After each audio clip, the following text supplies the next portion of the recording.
And now you're saying that all that kind of mythology of acting now is blended with, you said, British style of acting. Can you explain a little bit more about that? Because I don't know anything about British acting.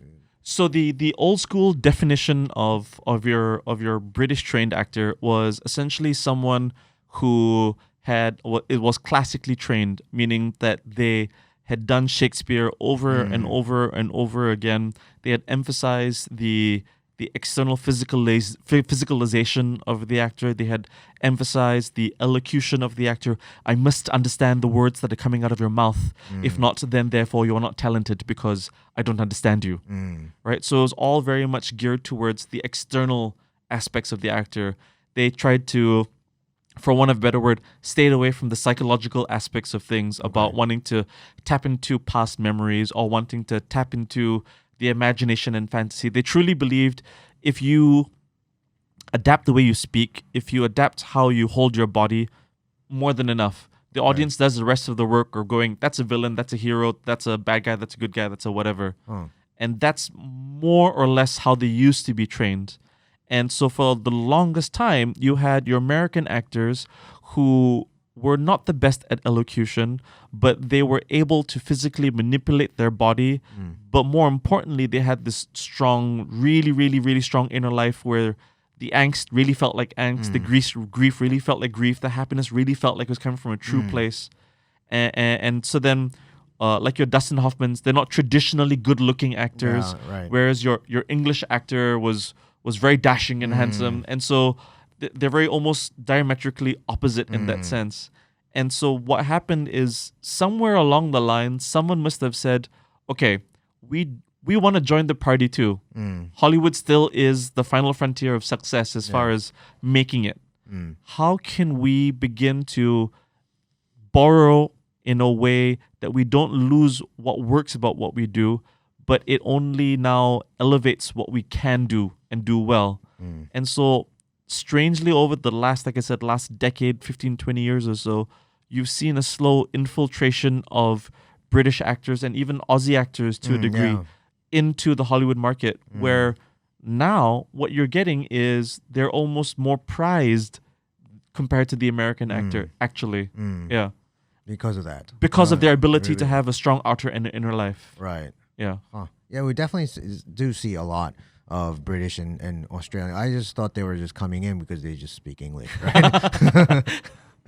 I mean, I'm sure that obviously helps. Yeah. But I mean, at the end of the day, I think what you still want is an actor who is able to do both. And I'd go so far as to say, if the last 15, 20 years have been the era of the white Caucasian Aussie actor, the white Caucasian British actor, we are now ever so slowly beginning to see, I wonder if these Asian actors have anything to tell us. I wonder if females have anything to tell us. And if you consider success to be numbers in the box office, then very, very, very clearly a diverse cast basically means big bucks at the box office.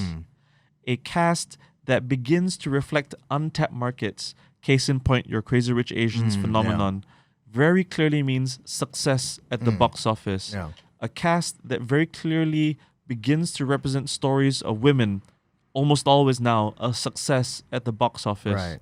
And I think there will come a time where the Asian actor is going to be at the forefront of being what is now considered the leading man in Hollywood. And I cannot wait for that day. Yeah. I mean, I think, remember from like Slumdog Millionaire that there was like this kind of more South Asian influence. I mean, maybe it's because of the Bollywood movement as well, but they started coming in, and then you started using more Chinese, like Jackie Chan, or some Japanese ones like Ken Watanabe, and they were predominantly still kind of like for Asian person role, right? Because they had to be the samurai, they had to be the kung fu guy. But now, because there's so much demand in this world to see diversification of ethnicities, genders, Abilities yeah, even. yeah, that too. I mean, maybe that's something that you can tell me too. But like, from if you have like Asian actors, they were trained traditionally in, let's say, China or Hong Kong, Japan or India. They must bring in some very different mythologies into acting as well, right? And also, the women, the girl power stuff is like pretty obvious to me now, right? Because like there's so many female protagonists in movies, even like Terminator. The last Terminator was all women, right? Correct, it was just Arnold and then all women. Correct, right? correct. I mean, he only comes in for the last, spoiler alert again, the last like half an hour maybe at best. Yeah, exactly. I mean, so it's definitely becoming, you actually kind of feel it, right? Even the LGBTQ kind of movement is also, I see that too, right? They're putting that in there, even if it's like Netflix or something. You always have that content too, right? So it just definitely seems like there's it's like a mix of various things coming in right now. Yep. I mean, and what you're witnessing is, and let's, on the one hand, you go, oh, this is the Crazy Rich Asians effect. I'm going to say it probably happened before the Crazy Rich Asians effect. I think that's what tipped the scales. What you are perhaps, or what people are not perhaps aware of, is one of the reasons why we were able to even get to that point is previously movies or the big studios, they had two forms of income generation, right? You either depend on your domestic box office or your international box office. And very often studios were willing to take a hit on the domestic box office because they knew like a crappy whatever superhero Transformers film, whatever, doesn't really land in the domestic box office, but it's going to be a big hit in China, in Japan, Indonesia, blah, blah, blah, blah, blah. Right. And that more than makes up for it. And with now these Asian countries beginning to open up their doors to, we've got all bags and bags and bags of money. We want to put it somewhere. Yeah. I wonder where we can put it. These Hollywood producers go, you have bags of money, you say? Well, wouldn't you like to invest it so that you can begin to sort of schmooze with some of the great white actors who have been leading the way? Yeah. Yes, that's a great place for us to invest our money. Right. And so then you've got China opening up and beginning to slowly invest. So now True. it's not uncommon for you to see not just your major tentpole pictures, but even your big award circuit cinema films to be sponsored by Tencent, to be sponsored by Alibaba Pictures, and all of these other China-backed media companies. And because there has been a slow sort of like infiltration of Chinese money, then they began to realize, wait a minute, you keep taking our money, but we're not getting any credit on the front end. There's got to be something that we can do. And then it went from just taking their money or just giving away the money to, all right, you want our money, you also have to put our actors in this. And then Hollywood goes, oh, crap. Hollywood's not ready for Chinese actors. Okay, you know what we'll do? We'll create like a non-speaking part or like a single monosyllabic like scientist in the background who will be from China, who'll be the like Fan Bingbing or something. Yeah. And then she'll have a 1 or 2 word part. And then there you see, we hit the quota, right? You give us the money, we put your best actress on screen. What more do you want? Yeah. China went, okay, that works for a while. But no. We realize how much you really need our money. You guys are running out of money. We got bags of it. Right. You really want our money. You're going to have to kind of begin to put our actors in the forefront. And so then what you had was, you had now major Hollywood actors then going to make films in China, like Matt Damon and I forget who else doing The Great Wall. Yes. Terrible film. Terrible film. But hey, I mean, Papa's got to buy some shoes, you know? Yeah. So then you also have now your Zhang Ziyis who are now infiltrating, and your other Chinese actors and your Japanese actors infiltrating, and not just beautiful women, but now your men who begin to infiltrate that market. And eventually, these guys who have been controlling all the film production go, okay, every time we make a film where we actually give more than just lip service to an Asian actor, it seems to do really, really, really well. And the craziest case study to actually look at is the Fast and Furious franchise, which is actually one of the most diverse film franchises out there in existence. it's got practically one person from every single ethnic quota that you can think of. Yeah, that's true. Right? And it has done ridiculously well.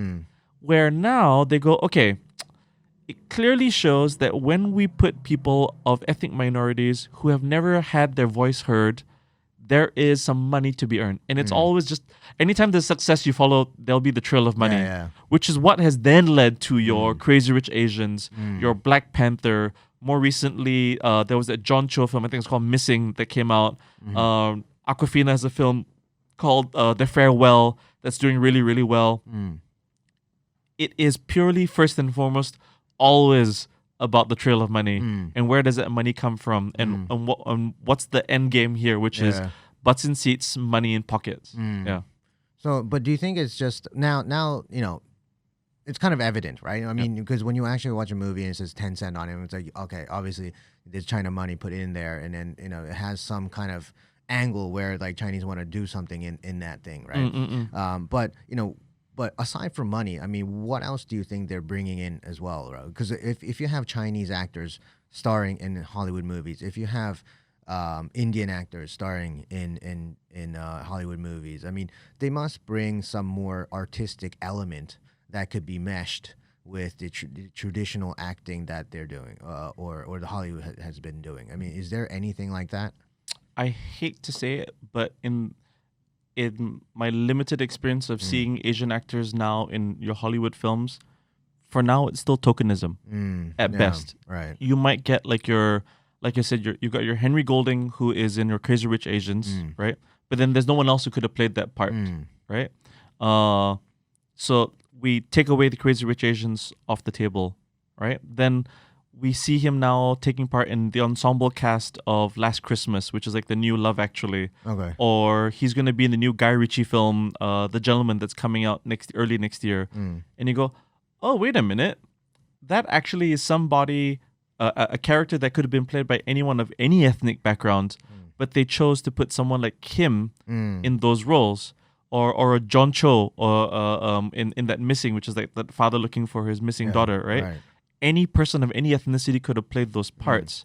And so what at best you're seeing is actors who are now only being valued for their ability to still bring in the buck. I don't think they're necessarily being valued for what difference they bring to the table, other than you open a different audience market to me, which means more money in my bank account.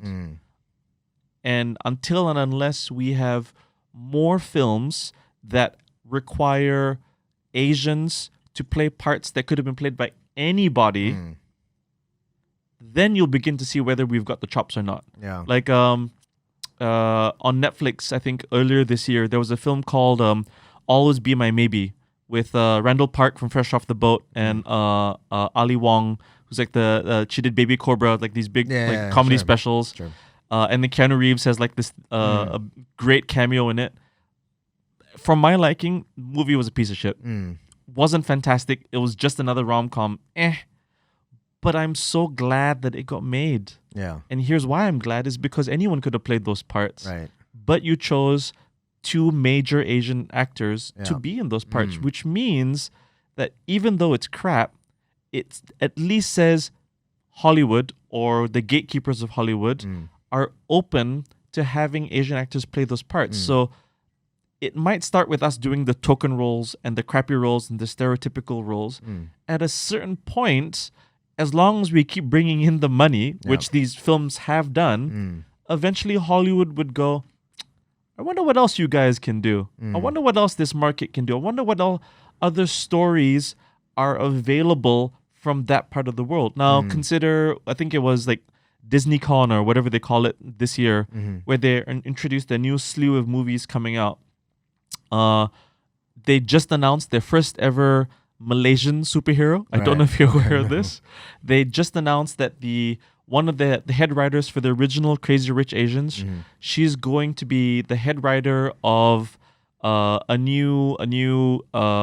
Disney princess type movie, but the princess type movie is set in Southeast Asia, so it's borrowing from Southeast Asian folk tales. Okay. Right. And so I'm gonna guess that a large number of the voices playing those parts will probably be famous white and black dudes and white and black women, so on and so forth.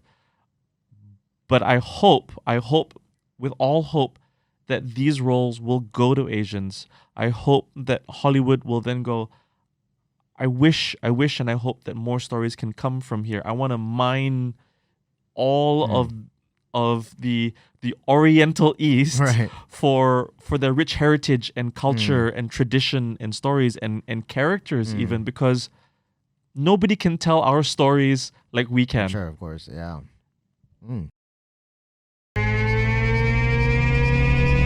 Future Design Podcast.